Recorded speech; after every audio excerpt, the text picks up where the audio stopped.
तो hello dear students, आज हम जा रहे हैं स्टार्ट करने हमारे ज्योमेट्री का यानी मैथ्स पार्ट 2 का chapter number 3 that is circle. अब ये बेसिक बातें जो मैंने आप लोग को पहले बता रखी है और आपको आता भी है, ऐसी बात नहीं कि आपको नहीं आता है, बट फिर भी हमें ये सीखने की जरूरत है। जैसे कि अगर हमारे पास मान लो कोई सर्कल है, ठीक है। अब ये सर्कल है तो ये इसका सेंटर होता है, बिना सेंटर के सर्कल तो बन नहीं सकता। Without centre circle can not be form, you know that, ये आप जानते ही हो।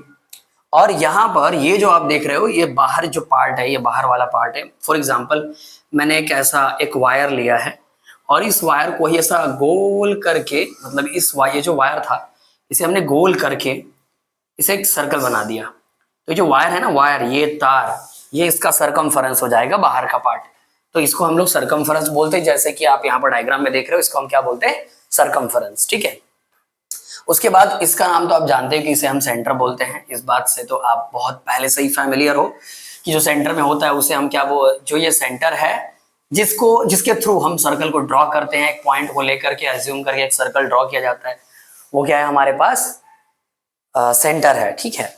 और बहुत सारे पॉइंट्स को अगर हम एक साथ ऐसे जोड़ लें, मतलब एक फिक्स पॉइंट करें और इस पॉइंट से एक फिक्स डिस्टेंस पे बहुत सारे पॉइंट्स जो होते हैं, उन पॉइंट्स को जब हम ज्वाइन करते हैं तो हमारे लिए एक सर्कल का फॉर्मेशन होता है।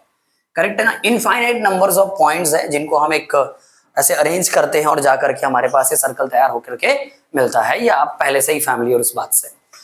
साथ ही साथ मैं आपको बताऊंगा, जैसे कि आपको पता है कि अगर एक सर्कल है और इस सर्कल का अगर 2 पॉइंट है, इस 2 पॉइंट को ज्वाइन करने के लिए जो लाइन सेगमेंट हम ड्रॉ करते हैं, दोनों तरफ ही यहाँ पर पॉइंट है, यहाँ भी पॉइंट है, तो इसे हम लाइन सेगमेंट बोलेंगे, जिससे आप फैमिलियर हो। तो ऐसे लाइन सेगमेंट को हम सर्कल का कॉर्ड बोलते हैं, जो कि मैंने यहाँ पर लिख रखा है।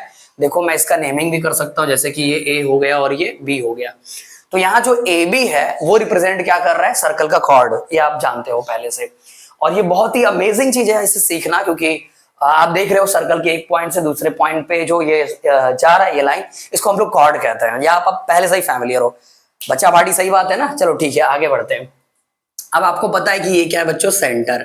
और अगर एक लाइन सेगमेंट सेंटर से होकर के जाए, अगर ये लाइन सेगमेंट है जो कि देखो ये एक पॉइंट से ये दूसरे पॉइंट पे ऐसे होकर के अगर चला गया, तो इसे हम क्या कहते हैं बच्चों, ये होता है हमारा डायमीटर। ये क्या होता है, डायमीटर। मतलब ये जो सारी लाइनें हैं, ये ट्रायंगल को, ये सॉरी, सर्कल को 2 इक्वल पार्ट में नहीं डिवाइड करती, लेकिन जो डायमीटर होता है वो ठीक कहां से जाता है, सर्कल के सेंटर से होकर के जाता है और वो सर्कल को 2 अलग अलग पार्ट में डिवाइड कर देता है, 2 अलग अलग इक्वल पार्ट में डिवाइड कर देता है डायमीटर। और इसीलिए इसे हम डायमीटर का नाम दे रहे हैं, क्योंकि ये 2 इक्वल पार्ट में डिवाइड कर रहा है। तो आपको पता है ये जो डायमीटर है वो सर्कल का सबसे बड़ा एक कॉर्ड भी है, क्योंकि कॉर्ड का क्या मतलब है, कॉर्ड का मतलब है सर्कल के 2 अलग अलग पॉइंट को ज्वाइन करना। लेकिन अगर वही जो लाइन सेगमेंट है, अगर वो सेंटर से होके जाता है तो वही डायमीटर कहलाता है। क्या कहलाता है, डायमीटर। मतलब diameter is nothing but longest chord of the circle, ऐसा आप कह सकते हो। जो कि पॉइंट मैंने यहां पर मेंशन भी करा है कि देखो, यहाँ पे थर्ड पॉइंट जो मैंने मेंशन किया कि diameter is the longest chord of the circle. Circle का सबसे बड़ा कॉर्ड जो होता है वो कौन होता है, उसका डायमीटर ही होता है। इस बात को आपको ध्यान में रखना है बहुत अच्छी तरीके से। फिर आपको मैं बता दूं कि ये जो आपने देखा, ये सर्कल है हमारे पास, ये सेंटर है उसका। सेंटर से किसी एक तरफ आप लाइन ड्रॉ करोगे ना, उसको रेडियस कहते हैं। क्या कहते हैं, रेडियस, ठीक है, उसको हम कहते हैं रेडियस। और रेडियस अगर एक से ज्यादा है, जैसे कि 1 2 3 4 5 6 7 8 9 10, ऐसे इनफाइनाइट रेडियस हम एक सर्कल के अंदर ड्रॉ कर सकते हैं। ऐसे इनफाइनाइट रेडियस हम एक सर्कल के अंदर क्या कर सकते हैं, ड्रॉ कर सकते हैं। इस बात की जानकारी आपको होनी चाहिए, ठीक है। रेडियस, अब आपसे पूछा जाए कि रेडियस क्या है, तो आपने यहां पर क्या देखा, आप बताओ मुझे।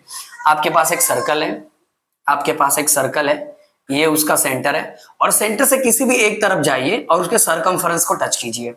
तो यहां से गए और सरकमफेरेंस को आपने इंटरसेक्ट किया, यानी टच किया यहां पर आकर के, और ये जो आपने आकर के इसको इंटरसेक्ट किया है सरकमफेरेंस को, ये जो यहां से यहां तक का लाइन है, इसे हम रेडियस कहते हैं। क्या कहते हैं बच्चों?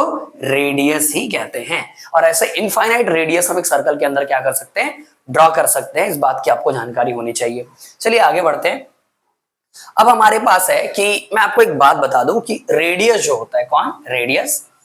अब आप बताओ, ये जो रेडियस है मैंने इधर सेंटर से यहां से ज्वाइन कर दिया तो ये भी रेडियस हो गया। तो यहां से यहां ये रहा रेडियस और यहां से यहां ये रहा रेडियस, और एक रेडियस यहां हो गया, एक रेडियस यहां हो गया, मतलब यहां की दो रेडियस हो गए। अगर मैं सेंटर पे ऐसे नेमिंग कर देता हूं लाइक ओ और ये हो गया पी, तो ओपी एक मेरा रेडियस है, और मैंने यहाँ पे ले लिया क्यू, तो ओ क्यू मेरा रेडियस है। और उसके बाद ये पी क्यू बोलो या क्यू पी बोलो, ये दोनों ही डायमीटर हो जाते हैं। क्या हो जाते हैं? डायमीटर। इस बात को आप ध्यान में रखना है आपको। तो यहाँ पे क्यू पी बोलो या पी क्यू बोलो, ये दोनों ही क्या हो गए? डायमीटर। अब आप देख रहे हो कि जो रेडियस है वो डायमीटर का हाफ है। रेडियस जो है, ये रेडियस मान लो 5 है, तो ये जो डायमीटर होता है वो 10 होता है। इसका मतलब जो रेडियस होता है, रेडियस वो हाफ होता है किसका? डायमीटर का। वो डायमीटर का हाफ होता है। और इसी को बच्चों हम ऐसे लिखते हैं, डायमीटर 1 जा डायमीटर कह लो, और यहां पे नीचे 2 है तो 2। तो हमारा जो रेडियस होता है वो डायमीटर का हाफ होता है, जो कि मैंने यहां पर आपको मेंशन किया है कि रेडियस जो है वो डायमीटर का हाफ होता है। अच्छा, इसी का अगर वाइस वर्सा हम उल्टा कहें तो क्या हो सकता है? हम ये बोल सकते हैं बच्चों, ध्यान देना, हम ये बोल सकते हैं कि जो डायमीटर होता है, कौन? डायमीटर। डायमीटर को मैं डी से रिप्रेजेंट करूंगा। डायमीटर जो होता है वो एक रेडियस मतलब रेडियस प्लस रेडियस, या फिर आप कह दो 2 टाइम्स ऑफ रेडियस, मतलब रेडियस का डबल कौन होता है? डायमीटर। इस बात को भी आप अच्छे से अपने नोटबुक में नोट करेंगे, नोट करके मार्जिन पे लिखेंगे कि जो डायमीटर होता है वो रेडियस का डबल होता है, और आप कह सकते हैं कि जो रेडियस होता है वो डायमीटर का हाफ होता है। ठीक है, आगे चलते हैं बच्चों। तो ये सारा देखो, डायमीटर जो होता है वो रेडियस का डबल होता है, मतलब 2 टाइम्स होता है, ऐसा आप कह सकते हो। अब हम बात करते हैं बच्चों कॉन्ग्रुएंट सर्कल। किसकी बात करेंगे? Congruent circle. ये कॉन्ग्रुएंट सर्कल आखिर है क्या? क्या है कॉन्ग्रुएंट सर्कल? तो मैंने क्या किया, अपने सर्कुलर से, मेरे पास एक सर्कुलर है और मैं वो सर्कुलर लेता हूं, मैं इसे रफ कर देता हूं आपके जस्ट बताने के लिए, इंफॉर्मेशन के लिए था, बाकी सारी चीजें मैंने मेंशन कर रखी हैं, तो आपको टेंशन लेने की कोई जरूरत नहीं है, जरा आप ध्यान देना। ये देखो बच्चों, ये सर्कल है और ये भी सर्कल है। अब ये इसका सेंटर और ये इसका सेंटर है। अगर इसकी रेडियस मैंने अगर 2 सेंटीमीटर ले रखी है और इसकी रेडियस भी मैंने 2 सेंटीमीटर ले रखी है, इसका मतलब दोनों का रेडियस कॉन्ग्रुएंट है। रेडियस कॉन्ग्रुएंट मतलब रेडियस यहाँ पे इक्वल है, और अगर यहाँ पे इक्वल है तो हर जगह रेडियस क्या होगा? इक्वल ही होगा, क्योंकि रेडियस इक्वल ही होता है, किसी भी एक सर्कल का रेडियस क्या होता है? इक्वल। और अगर इसका रेडियस इसके इक्वल है, मतलब ये जो सर्कल मैंने बनाया है और ये जो सर्कल बनाया, ये दोनों सेम ही सर्कल है, क्योंकि दोनों का रेडियस क्या है? सेम। तो ऐसे केस में हम मतलब कह देंगे कि इनका जो डायमीटर है उनकी वैल्यू भी सेम ही होगी, क्योंकि रेडियस इधर 2 है, तो एक और आप रेडियस इधर 2 सेंटीमीटर का ड्रॉ करोगे तो 2 + 2 क्या हो जाएगा? 4। तो ऐसे केस में इनका सरकमफरेंस, इनका डायमीटर, इनका रेडियस, इन सभी की वैल्यू क्या आएगी? सेम आएगी। तो ऐसे सर्कल को हम लोग क्या कह देते हैं? कॉन्ग्रुएंट सर्कल कह देते हैं। इस बात की आपको जानकारी होनी चाहिए। चलिए आगे बढ़ते हैं बच्चों, ध्यान दो, ये पॉइंट्स तो हो गए कवर। अब देखिए आगे क्या बोला है, कॉन्ग्रुएंट सर्कल हो गया। अब मैं आपको बताऊंगा कॉन्सेंट्रिक सर्कल क्या होता है। कॉन्सेंट्रिक सर्कल, मैंने क्या किया, एक पॉइंट लिया सेंटर और कुछ डिस्टेंस लेकर के मैंने ऐसे सर्कल ड्रॉ कर लिया। क्या ड्रॉ कर लिया? सर्कल। फिर ये सेंटर सेम रहने दिया, मैंने छोटा करके इसको एक और सर्कल ड्रॉ कर लिया जो कि ऐसे हो गया। फिर मैंने उसको और छोटा किया और एक और सर्कल ड्रॉ कर लिया जो कि ऐसे हो गया।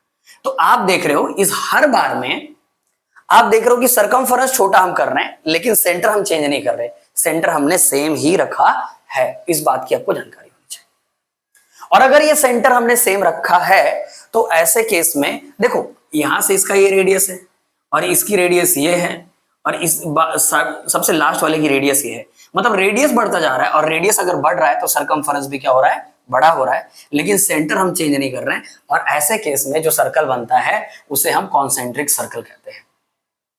ठीक है। अब ये सब बातें हम क्यों डिस्कस कर रहे हैं, आगे चल के प्रैक्टिस सेट में या कुछ प्रॉब्लम्स में जब हमको जरूरत लगेगा तो ये प्रॉपर्टी हमें पता होना चाहिए, टाइप हमें पता होना चाहिए कि हाँ ऐसे भी कुछ सर्कल होते हैं जिन्हें कॉन्सेंट्रिक सर्कल या कॉन्ग्रुएंट सर्कल भी कहा जाता है। और मुझे पता है कि आप इस बात से फैमिलियर हो, बट फिर भी इसको रिकॉल करने के लिए मैं आपको एक बार एक्सप्लेन कर दे रहा हूँ। इस बात को आप ध्यान में रखना कि कॉन्सेंट्रिक सर्कल क्या होता है। तो ये होते हैं विद सेम सेंटर, इनका सेंटर क्या होता है, सेम होता है। आप देख रहे हो इनका सरकमफरेंस, ये सरकमफरेंस इसका है, ये इसका सरकमफरेंस है, ये इसका सरकमफरेंस है, ये इसका सरकमफरेंस है। तो सरकमफरेंस धीरे धीरे बढ़ता जा रहा है, बट आप देख रहे हो कि सेंटर सबका क्या है, सेम है, सेंटर चेंज नहीं हो रहा। इस बात को आप ध्यान में रखो। अब हम बात करेंगे बच्चों इंटरसेक्टिंग सर्कल। इंटरसेक्टिंग सर्कल को ध्यान में रखने के लिए, मतलब एक दूसरे को इंटरसेक्ट करने वाले सर्कल, ऐसे कुछ सर्कल होते हैं। जैसे आप देखो इंटरसेक्टिंग सर्कल में भी दो टाइप होता है। एक होता है circle intersecting at one point, ऐसे सर्कल जो एक दूसरे को एक पॉइंट पे क्या करें, इंटरसेक्ट करें यानी टच करें, ऐसा आप मान के चलिए। और जो दूसरा पॉइंट है बच्चों circle intersecting at two point, circle ऐसे जो दो अलग अलग पॉइंट पे एक दूसरे को क्या करते हैं, इंटरसेक्ट करते हैं। ये भी हम आपको बताने वाले हैं। आइए देखिए इंटरसेक्टिंग सर्कल। इंटरसेक्टिंग सर्कल बच्चों दो टाइप के होते हैं। एक होता है circle intersecting at one point, ये एक ही पॉइंट पे इंटरसेक्ट करेंगे। अच्छा, एक ही पॉइंट पे इंटरसेक्ट करने वाले यानी टच करने वाले सर्कल दो टाइप के होते हैं। कैसे, देखो ध्यान दो, इनके हमने दो टाइप बनाए हैं। एक तो है हमारा क्या, एक्सटर्नली टचिंग सर्कल, और दूसरा क्या है बच्चों, इंटरनली टचिंग सर्कल। ठीक है, तो एक हो गया एक्सटर्नली टचिंग सर्कल और दूसरा हो गया इंटरनली टचिंग सर्कल। अब आप ये देख रहे हो कि एक सर्कल है, ये एक सर्कल है और ये इसका सेंटर है और ये एक पॉइंट है। ठीक, इस पॉइंट से एक और सर्कल ऐसे जाएगा और ये उसका सेंटर होगा। तो इसकी सेंटर मान लो P, इसकी सेंटर Q, और ये दोनों सर्कल एक एग्जैक्टली एक ही पॉइंट पे एक दूसरे को क्या कर रहे हैं, टच कर रहे हैं। तो ऐसे सर्कल को हम क्या कहेंगे, एक्सटर्नली टचिंग सर्कल्स कहेंगे, एक्सटर्नली टचिंग सर्कल। अब इंटरनली टचिंग सर्कल, और लेकिन आप देख रहे हो इनका टचिंग पॉइंट एक ही है, एक ही पॉइंट पे एक दूसरे को ये इंटरसेक्ट कर रहे हैं। और इस पॉइंट को मैं नाम दे सकता हूं, मैं नेमिंग कर सकता हूं लाइक जैसे R। तो आपने इंटरसेक्टिंग सर्कल्स के बारे में सीखा कि intersecting circle intersecting at one point, एक पॉइंट पे इंटरसेक्ट करने वाले दो टाइप के सर्कल होते हैं। एक दूसरे को बाहर मतलब इंटरसेक्ट करते हैं यानी टच करते हैं।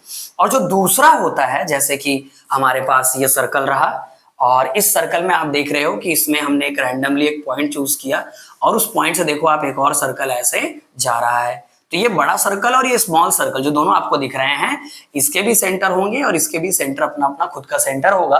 लेकिन आप देख रहे हो दोनों ही सर्कल एक दूसरे को एक एग्जैक्टली एक पॉइंट पे क्या कर रहे हैं, टच कर रहे हैं। इन्हें हम कहते हैं इंटरनली टचिंग सर्कल। क्या कहते हैं, इंटरनली टचिंग सर्कल।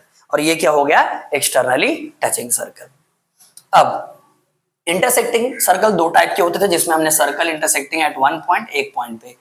अब circle intersecting at two point वाले में एक ही टाइप है, वो दो पॉइंट पे। देखो अगर मैंने एक सर्कल आपको दिखा दिया कि एक सर्कल है और ये दूसरा सर्कल है हमारे पास, आप देख रहे हो कि ये दोनों सर्कल एक दूसरे को दो अलग अलग पॉइंट पे क्या कर रहे हैं, इंटरसेक्ट कर रहे हैं। दो अलग अलग पॉइंट पे क्या कर रहे हैं, इंटरसेक्ट कर रहे हैं। तो हमारे पास इंटरसेक्टिंग सर्कल दो टाइप के होते हैं, जो एक पॉइंट पे टच करते हैं और दो पॉइंट पे टच करते हैं। एक पॉइंट पे टच करने वाले हमारे पास दो टाइप है बच्चों, एक है एक्सटर्नली टचिंग सर्कल और एक है इंटरनली टचिंग सर्कल।